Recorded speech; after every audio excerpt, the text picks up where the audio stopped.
vent vous amène? Ce n'est pas le vent, c'est Anna. Ah oui, Anna. Vous avez ce que je vous ai demandé? Bien sûr, Madame Claire. Parfait.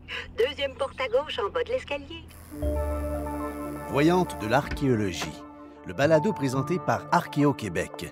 Aujourd'hui, la ferme Lebert sur l'île des Sœurs, avec Madame Claire, la voyante qui voit clair, surtout dans le passé, et Anna, une mère de famille passionnée de l'île des Sœurs et de cuisine. Entrez, entrez, Anna.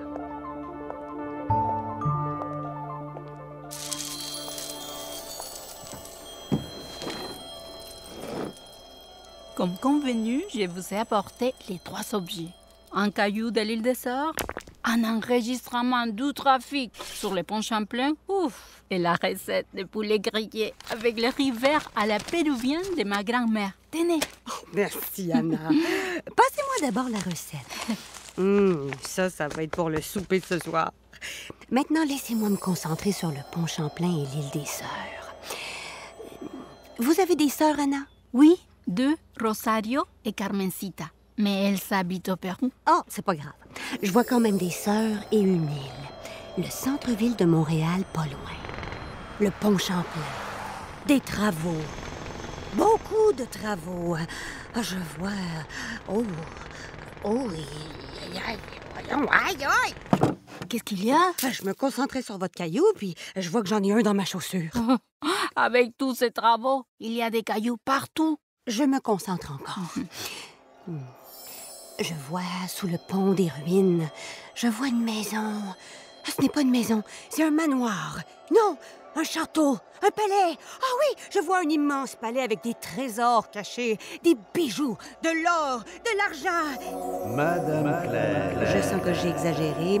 La voix de l'archéologie va encore me dire de me calmer. La voix de l'archéologie? Oui, elle me rappelle tout le temps qu'on ne fouille pas dans le passé sans savoir ce qu'est l'archéologie. Désolé de vous contredire, Madame Claire. Vous voyez bien, mais vous voyez bien trop grand. Des fouilles archéologiques menées aux abords du pont Champlain dans les années 1960 ont permis de localiser une ferme qui datait du 17e siècle. Une ferme, c'est un peu le château des animaux, le palais de l'agriculture, puis le temple des produits bio, non? Plus tard, d'autres recherches ont permis de découvrir les vestiges de l'habitation, de la boulangerie et d'une étable. Et puis, des fouilles réalisées dans l'urgence, avant que les travaux du nouveau pont ne viennent tout détruire, ont découvert, entre autres, l'emplacement du tas de fumier, de son drain d'égouttement et d'un autre drain pour évacuer l'eau sale de la cuisine. On a alors mieux compris les plans et l'organisation du lieu qu'on appelle la ferme Lebert. Il y avait de l'élevage et de l'agriculture à cet endroit, mais pas de palais. Waouh! Une ferme avec des champs et des animaux. Alors que maintenant, il y a des tours, des routes et des centres d'achat. On a du mal à imaginer des vaches avec tout le trafic qu'il y a désormais. Hein? Anna, vous avez mon enregistrement. Les voici. Oh, oui. Ça roule vite au-dessus des ruines de la ferme Lebert. La ferme La Terre. La ferme Lebert, BBB. Oui, c'est ça, la ferme Lebert. Cette ferme érigée sur un promontoire de l'île était la propriété de Jacques Lebert. Est-ce que le bon Jack avait des sœurs? Mais pourquoi vous demandez à tout le monde s'il a des sœurs? À cause de l'île des Sœurs. Vous posez une bonne question, Madame Claire. L'île des Sœurs s'appelait autrefois l'île Saint-Paul. Mais quel rapport entre Jacques Lebert et les sœurs? Jacques Lebert était un puissant marchand de Montréal. Avec 2 associés, il a fait l'acquisition de l'île Saint-Paul, stratégiquement positionnée en aval des rapides de la Chine. Il a régné sur l'île pendant plus d'un demi-siècle. Après sa mort, la propriété a changé de main à quelques reprises, jusqu'en 1769, année où la congrégation de Notre-Dame de Montréal est devenue l'unique propriétaire de l'île. La dot de la fille de Jacques Lebert, qui a rejoint la congrégation, aide à l'acquisition de l'île. Et c'est ce qui a donné son nom à l'île des Sœurs. Quand je dis que je vois des sœurs, c'est qu'il y a des sœurs quelque part. Je ne me trompe jamais. Ou alors pas très souvent. Qu'est-ce qu'un marchand pouvait bien faire avec une ferme? L'intérêt de Jacques Lebert pour l'île Saint-Paul pose en effet bien des questions. Les recherches historiques et archéologiques ont permis de démontrer que le commerçant est devenu agriculteur en achetant la seigneurie de Saint-Paul. Se prenait-il pour un seigneur à la recherche d'un fief à dominer? Il rêvait peut-être d'un retour à la campagne. Pourtant, Sur notre île des Sœurs, c'est déjà un peu la campagne à la ville. Et il faut savoir qu'à l'époque, Ville-Marie, l'ancêtre de la ville de Montréal, ressemblait bien plus à la campagne qu'à la ville. Des recherches archéologiques et historiques ont permis de fournir des pistes afin de comprendre ce que Jacques Lebert faisait à l'île des Sœurs. On comprend les gens qui veulent y déménager. Avec mon mari, on avait envie d'avoir la vue sur le fleuve. Après, j'ai la vue sur les nouveaux ponts de ma cuisine. Et je cuisine souvent. Alors vous voyez souvent le pont. Nous parlions de la ferme Lebert.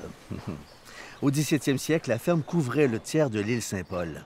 La documentation historique a fourni beaucoup de détails sur la propriété. On connaissait les dimensions de l'habitation et la présence de 2 bastions, de même que la disposition des dépendances.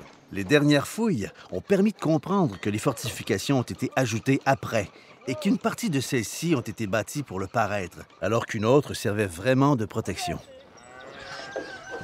Au décès de Jacques Lebert, la ferme comptait 46 bêtes à cornes, 60 moutons, 2 chevaux, 200 dindes et poulets, 1 truie, 5 cochons, 25 paires de pigeons. J'ai connu une bonne recette de pigeons au lardon et aux champignons. Jusqu'à la Révolution en France, on mangeait en effet des pigeonneaux, farcis, cuisinés en pâté, en soupe, rôtis, bouillis. Il faut d'abord faire revenir les échalotes et les lardons. Ensuite, autour des pigeons, dans la casserole. Revenons plutôt à nos recherches archéologiques sur l'île des Sœurs. Elles ont permis de mettre à jour des fragments d'ustensiles qui servaient à écrémer le lait et les vestiges des dépendances. La ferme était imposante. Sa taille était comparable aux grandes exploitations en France. Lebert possédait un élevage important et l'agriculture était diversifiée. Blé, orge, avoine, lentilles. Il possédait également un verger. On ne sait pas par contre comment il écoulait sa production. Il n'y avait pas d'épicerie à l'époque.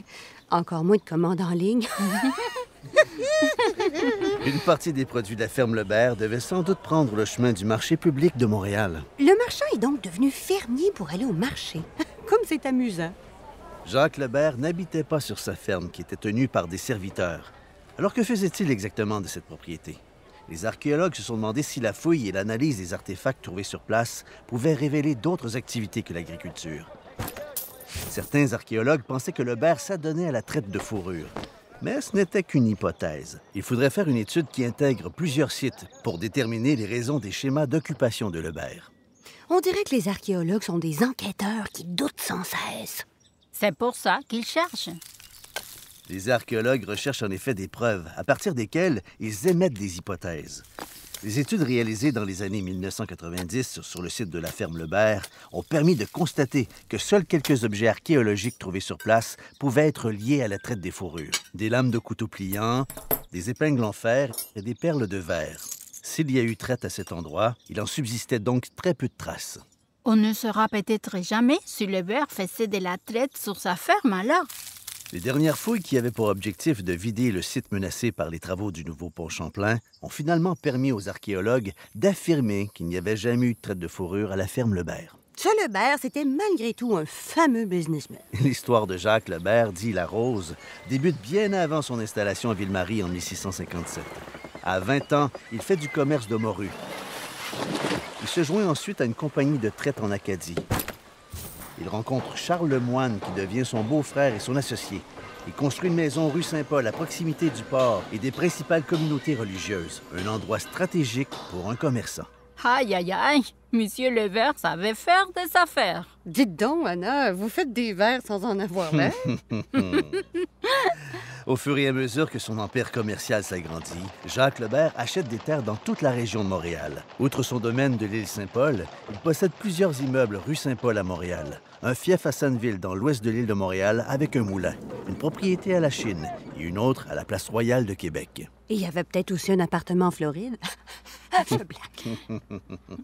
Je me suis toujours demandé comment on avait besoin d'avoir autant de propriétés. Nous, on est bien avec notre appartement avec vue sur le fleuve. Les fouilles archéologiques et les sources documentaires ont permis de comprendre la vie et la réalité de Lebert. C'était avant tout un entrepreneur qui voulait faire fructifier ses biens. Mais on dirait que ses affaires ont bien marché.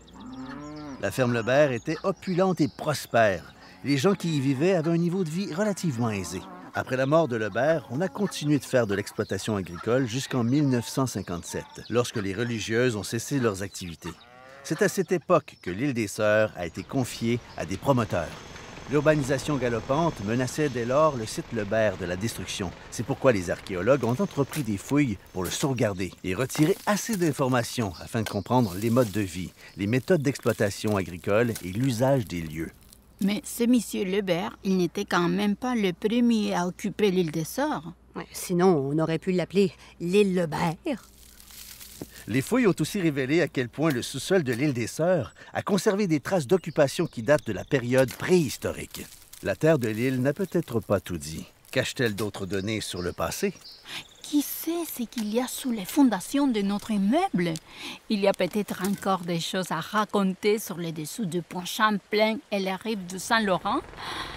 Oh, mais je n'ai pas hâte qu'on fasse encore des travaux dans le quartier. Vous voyez, Anna, vous devriez m'inviter à souper. Avec un bon ceviche, je pourrais vous révéler tout du passé de l'île des Sœurs. Je vous ferai goûter mon fameux suspiro à la limeña, un dessert originaire de Lima. Et on admirera les lumières des nouveaux ponts en parlant des histoires qu'ils cachent. Une production d'Archéo Québec, réalisée grâce au soutien financier du ministère de la Culture et des Communications du Québec. Réalisation, Valie Fugulin et son équipe.